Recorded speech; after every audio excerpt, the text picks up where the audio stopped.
Hello, welcome to Inside Humphreys County. I'm Daryl Mosley. I'm the Executive Director of the Humphreys County Chamber of Commerce.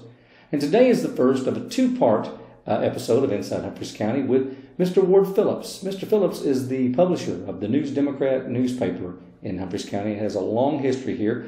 He came in last week and we had a long talk. It was a great time, but it was fairly lengthy. And I didn't want to edit out anything. I wanted you to see it in its entirety. So we've divided it into two parts. The first half will be this week. The following half, the second half, will start next Tuesday and air on next week.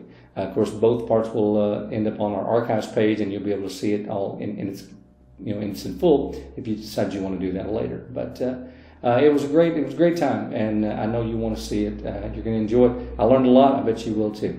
So, with Mr. Ward Phillips of the News Democrat, here's the first part of this week's Inside Humphreys County. The guest today is a gentleman that you probably know if you've been around town, but certainly you have probably read of him, about him, or by him. Mr. Ward Phillips, who is the official title is the publisher of the News Democrat newspaper, which is the source of news here in Humphreys County, and has been for many years. Many years. And I appreciate you being here today. Had you always wanted to be a newspaper man, or how'd you get into this? Well, no, not really. How I got into it, it's kind of in my blood to begin with, Daryl. And the history of this particular newspaper includes my family for 2 generations, or actually 3 generations. Wow. But that was never an ambition of mine. I chose to be into advertising. I studied advertising, communications of all forms. And when I got started in it, I had an opportunity to come back home and be a part of the local community here. And I took that opportunity back in 1979, and I've been here ever since. Wow, that's a long time to be doing the same thing. It is a long time, yeah. Now, but the paper, of course, has a long history. I know that I have enjoyed. I know that some of the archives are available online, and I've been able to look and read, over some of the papers from many years ago. Oh yeah, many years ago. And Reed Dredden, local resident and historian here, has included an archive section in our Humphreys County Library that really updated that, and made it available really to everyone. We've got bound volumes, physical bound volumes of the News Democrat in our office that go back to 1955. We don't go back any further than that with the bound copies, but through the archives you can take them back in to the 20s, 30s, 40s, so forth. So the Democrat actually started in Humphreys County how far back? Well, I can tell you what I know about it. My grandfather, who was born in 1870, actually founded the Humphreys County Democrat. It was a newspaper called the Humphreys County Democrat, and that was in 1910. Now, at that time, there was a newspaper in existence here called the Democrat Sentinel. In 1920 or so, thereabouts, my grandfather took over that paper as well, merged those 2 publications, and it became the Democrat Sentinel. My grandfather died in 1936. His son-in-law, who some of your viewers will know or at least recognize the name, was Henry Fleer.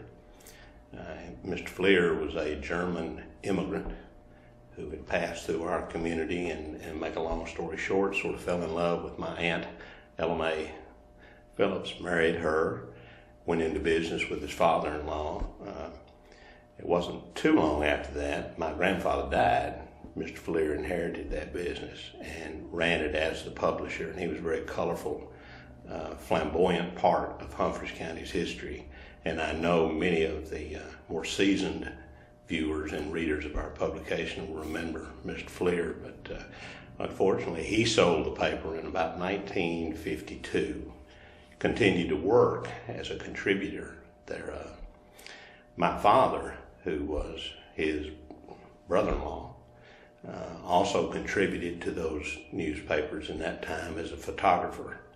He was a pretty well-noted photographer in the county, and he contributed heavily to that during those years. And anyway, to make a long story short, the paper went through a couple of ownership transitions. I know there was a couple from McEwen the Nelsons, Paul and Catherine Nelson, actually bought the paper and they ran it.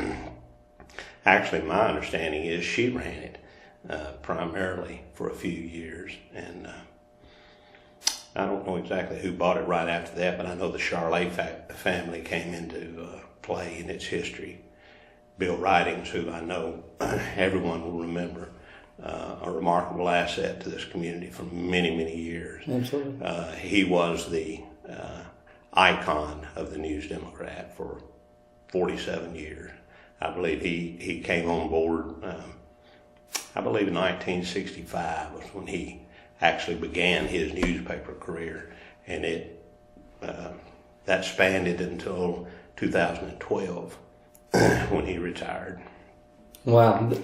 So it's a long history. It is a long history, and I had a privilege of actually working with Bill, working for Bill and with Bill and alongside him for 33 of those 47 years. And I can't say enough good about Bill Ridings and his service to this community through the News Democrat. I came on board in 1979. I left a job in Nashville where I worked for the Nashville Banner and the Tennessean for 3 years, and then had an opportunity to come back home, be a part of this. And again, through the various ownerships, Bill and I, actually, Multimedia Corporation owned the News Democrat when I came to work there. Shortly after that, it was sold to Bill and Betty Haxton, who today are still residents here in Humphreys County.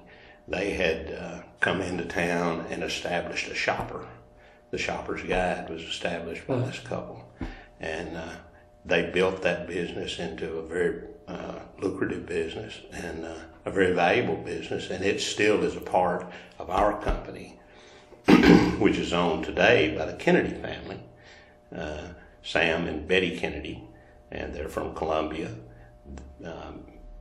Mrs. Kennedy's family is deep-rooted into the editorial side of the newspaper business, and they're old-time newspaper people, and they are our present-day owners, and I'm proud to work for them. They're a great owner. Well, it's always interesting to me because there is so much history here in the county, and always been interested in history. But you're actually a part of what actually documents this history. Is it a challenge in a community our size to come up with news week after week after week? It's not a challenge at all. We changed in 2012. I changed the little slogan on the masthead of our front page. Prior to that, it was Humphreys County's own newspaper, and that's true, and that's a good little slogan. But I changed that to recording Humphreys County's history 1 week at a time. And so what we do, where we're not at an investigative, instantaneous news source, we're a weekly publication. The stories we publish are certainly not timely. Most of the time they're at least a week old. But in a couple of 2 or 3 months, that becomes old news, but yet we published it. It's a part of those archives. Right. It is a written piece of Humphreys County's history that can be looked at from now on. So the timeliness of it, the world we live in today, people expect things instantaneously, and they can get that with the web, television that's satellited in from all over the country instantaneously, in our social medias and so forth. But what we present is a written legend of what happened on that particular time. So we are, in essence, a history book. It's a historical document. The event may have been a week or two ago, but it's still a part of our history. It's a part and of you our documented history. that. Sure. And if you're a scrapbooker, I don't know if there are many scrapbookers as it used to be, but my grandmother and my parents, and probably yours as well, kept a scrapbook of all their little sons and daughters' accomplishments as they grew up. The News Democrat if you happen to be born here and your parents so desire, we'll run a picture of you when you're brand spanking new right after the doctor smacked your biscuits and handed you over. Right. We'll document your life through your school's activities, through your community activities. If you decide to get married, if you so choose, we'll run a picture of you and your prospective bride. If you do something wonderful, we'll put your picture in the paper. If you do something bad, we'll put your picture. That's right. And then, unfortunately, when you die, you'll find yourself on page 3, and we will have documented your life from birth through death. Wow. Through the News Democrat. Well, I never really thought about it that way. But, but growing up here, I mean, I've experienced that. I've had my, my grades, when I made the honor roll posted. Sure, And, when I got married, my announcement, I guess, engagement announcement was posted. And it's fun to go back and look at that today, see. Some things are fun. Well, they're fun, but your kids are going to enjoy it. Oh, they have fun with it. There's no doubt. And see, that's where we have an advantage over the social medias of today. Nobody's going to go back and look at the old pictures that were posted on Facebook. No. They're not going to be there. No, they may be there, but we just offer a more genuine history. That's what we have. Well, and there's still, and I've learned this in being a part of the Chamber of Commerce that yes, we do have members and people who are in the business community here that depend a lot on the internet and that sort of thing. But there's still a lot of people. There are successful businesses. There are lots of residents here that truly draw their news and everything they get from the Democrat. Sure. And so it's been wonderful for me, because you've allowed me to do a weekly column in the newspaper for the benefit of the folks who still, that is maybe their only outside outlet to what's going on here. And the Chamber of Commerce is just one example of the history of Humphreys County. It goes back, I don't know the particular year or what about it, but I know that it's been a valuable asset to the business community for a long, long time.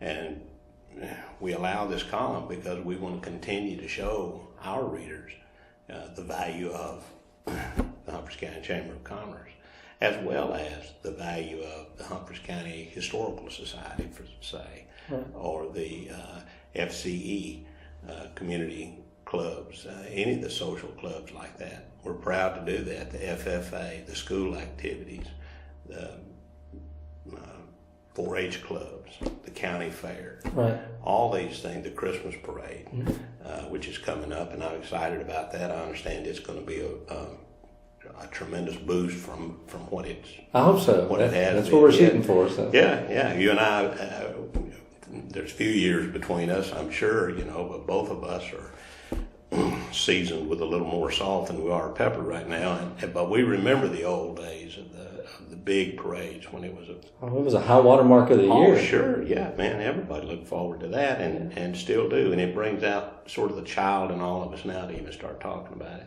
Yeah. So I look forward to that, and the Chamber of Commerce taking the lead role in getting that planned, presented, promoted, and we're proud to be a part of that.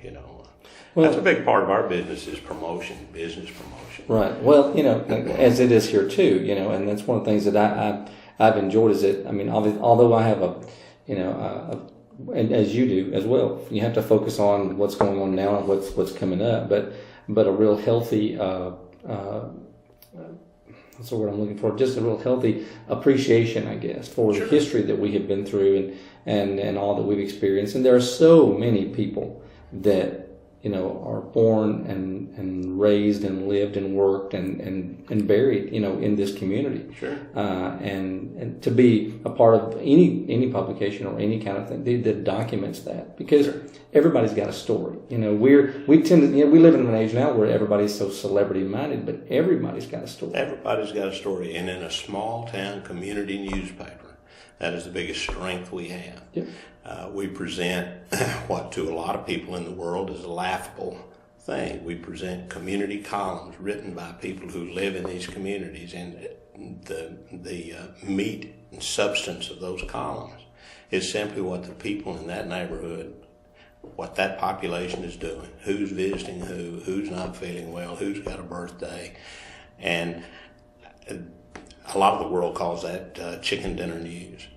And they laugh about it until they move away.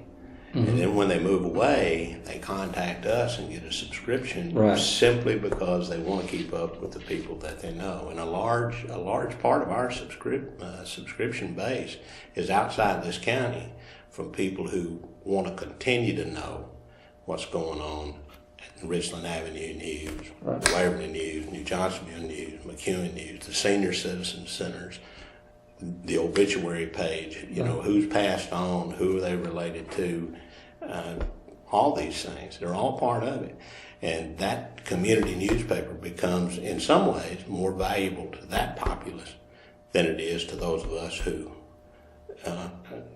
have it accessible to us all the time. Oh, it's kind of an interesting it really is thing there. They really do. They want to know what's going on, and we hear from them. Yeah, it's good stuff. It's a great time having Mr. Phillips here, and I'm enjoying just watching it again. Hope you're enjoying it as well. The second half of this interview will air next Tuesday on Inside Humphreys County, and it'll be, of course, both parts eventually will end up on our archives page where you can watch them in their entirety. But I appreciate him being here. Appreciate you being here. We'll see you next week on Inside Humphreys County.